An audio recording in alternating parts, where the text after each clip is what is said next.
Overthinkers, this one's for you. Get the heck out of your head. You're not exhausted, you're mentally constipated. You've been looping the same tired thoughts for weeks.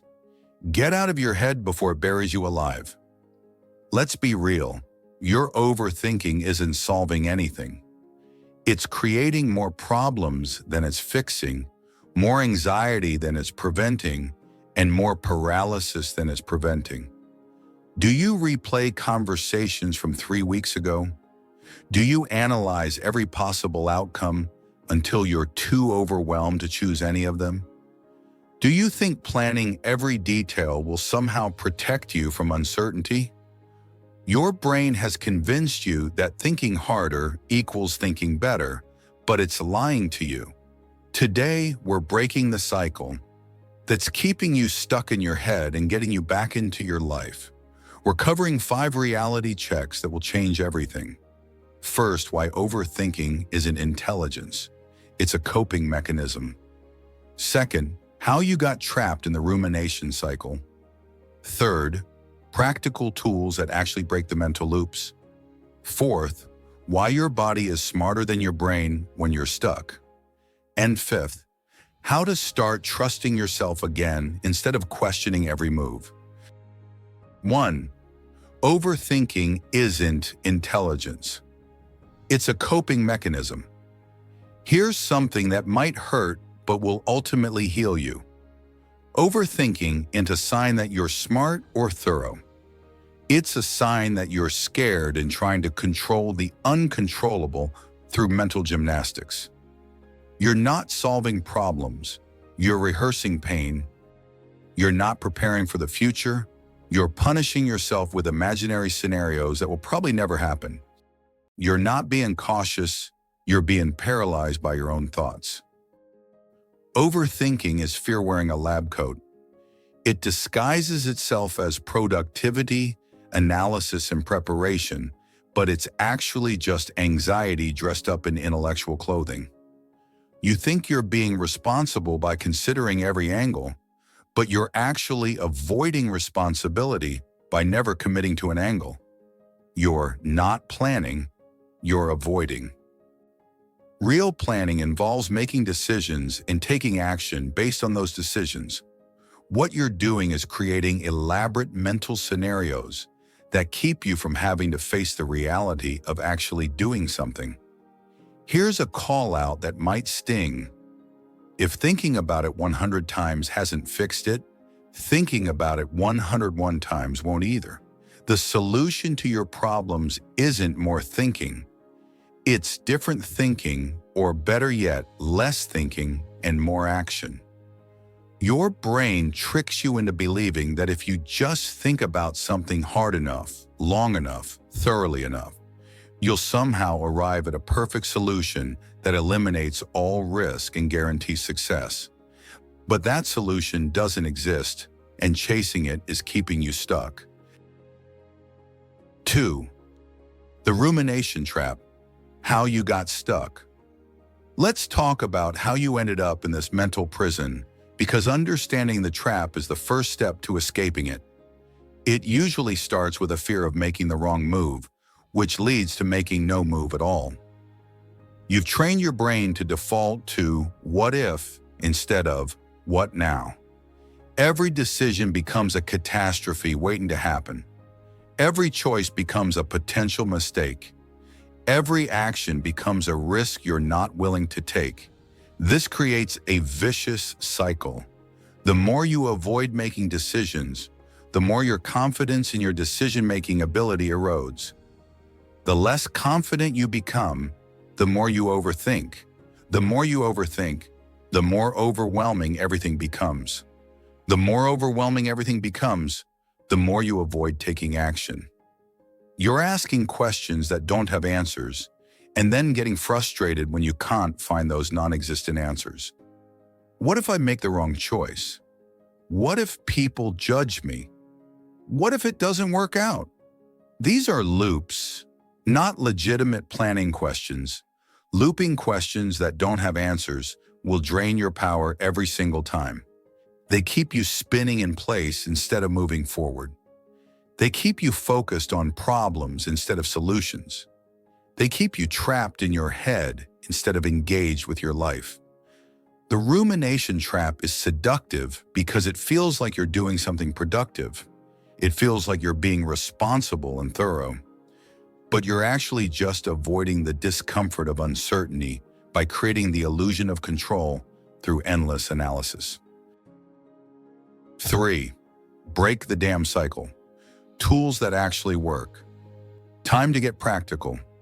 Here are 3 tools that will interrupt your overthinking patterns and get you back into action mode. First, the worry window method.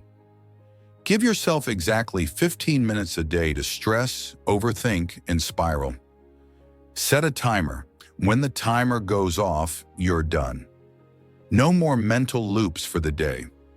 This might sound too simple to work, but it's incredibly effective because it puts boundaries around your overthinking instead of letting it run wild all day. Second, use Mel Robbins' 5-4-3-2-1 technique. When you catch yourself starting to overthink, count down from 5 and then immediately take one small action. This interrupts your brain's pattern and forces you to act before your thoughts can talk you out of it. The counting gives your prefrontal cortex something to focus on besides a spiral. Third, do a decision audit on your thoughts. Ask yourself, is this thinking useful or is it just noise? Most of your overthinking falls into the noise category. It's not helping you make better decisions. It's preventing you from making any decisions at all. The key with all these tools is consistency. Your brain has practiced overthinking for years, so it's going to default to that pattern until you deliberately create new patterns. These aren't one-time fixes. They're daily practices that retrain your mental habits. Remember, the goal isn't to never think about anything.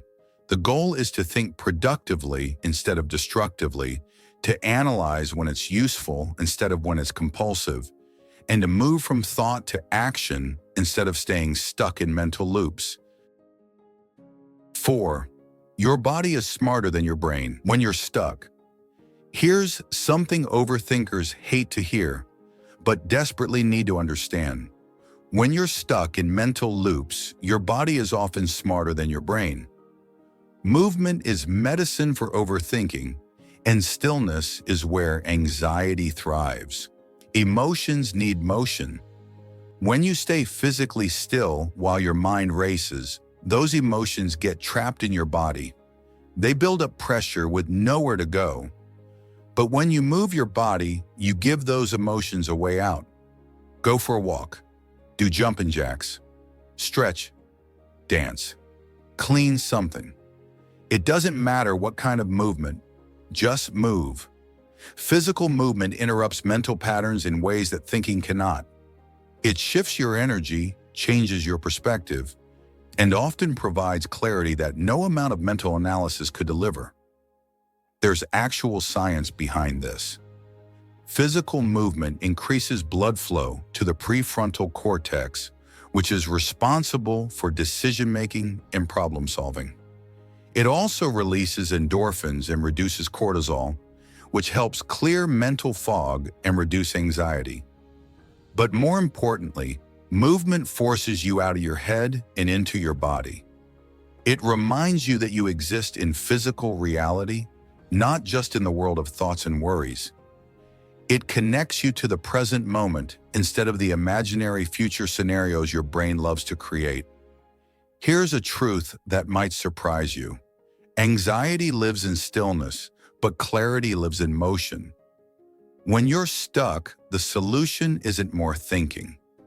It's moving your body and letting the movement do the work your mind has been struggling to do. 5. Start trusting yourself again. Here's the fundamental issue underlying all overthinking. You don't trust yourself anymore. You've convinced yourself that you're not capable of handling whatever comes your way, so you try to prevent anything unexpected from happening through excessive mental preparation. But here's what you need to remember. The more you act, the less you doubt. Confidence isn't built through thinking, it's built through doing. Every time you take action, despite uncertainty, you prove to yourself that you can handle uncertainty. Every time you make a decision and deal with the consequences, you build trust in your ability to navigate life. Start building that trust back by making small, fast decisions. What to eat for lunch, what to wear tomorrow, which route to take to work. These seem trivial, but they're actually confidence-building exercises. They train your brain to make decisions quickly without spiraling into analysis paralysis. Learn to say this phrase, "Even if I mess up, I'll figure it out." This is the antidote to perfectionism and overthinking. It acknowledges that things might not go perfectly while affirming your ability to handle whatever happens. Most of the things you're overthinking have solutions that will only become clear after you start moving. Most of the questions you're asking will only get answered through experience, not analysis. Most of the fears you're entertaining will never materialize, and the ones that do will be manageable when you face them. Trust yourself enough to start before you feel ready. Trust yourself enough to make decisions with incomplete information. Trust yourself enough to figure it out as you go. All right, time for the truth that's going to sting but ultimately set you free. You're not overthinking because you're careful. You're overthinking because you're fucking scared. But here's the brutal truth. The more you avoid action, the more your mind turns into a prison. If you don't interrupt your thoughts, they will run your life. And guess what? They don't even know what they're doing. Your thoughts aren't wise advisors. They're anxious children who are afraid of everything and trust nothing. You think you're protecting yourself by thinking through every possible scenario, but you're actually torturing yourself with problems that don't exist and outcomes that will never happen. You're living in a world of hypotheticals while your real life passes you by. Your overthinking isn't keeping you safe. It's keeping you stuck. It's not preventing mistakes. It's preventing progress. It's not making you smarter. It's making you more anxious, more paralyzed, and more disconnected from your own intuition. Stop treating your thoughts like facts. Stop giving every worry the same weight as legitimate concerns. Stop letting your brain bully you into inaction with its endless what-ifs. You are capable of handling whatever comes your way. You have handled difficult things before, and you'll handle difficult things again. But you can't build that resilience from inside your head. You build it by taking action in the real world. Here's your challenge for this week. Today, you're taking action before your brain has time to kill it.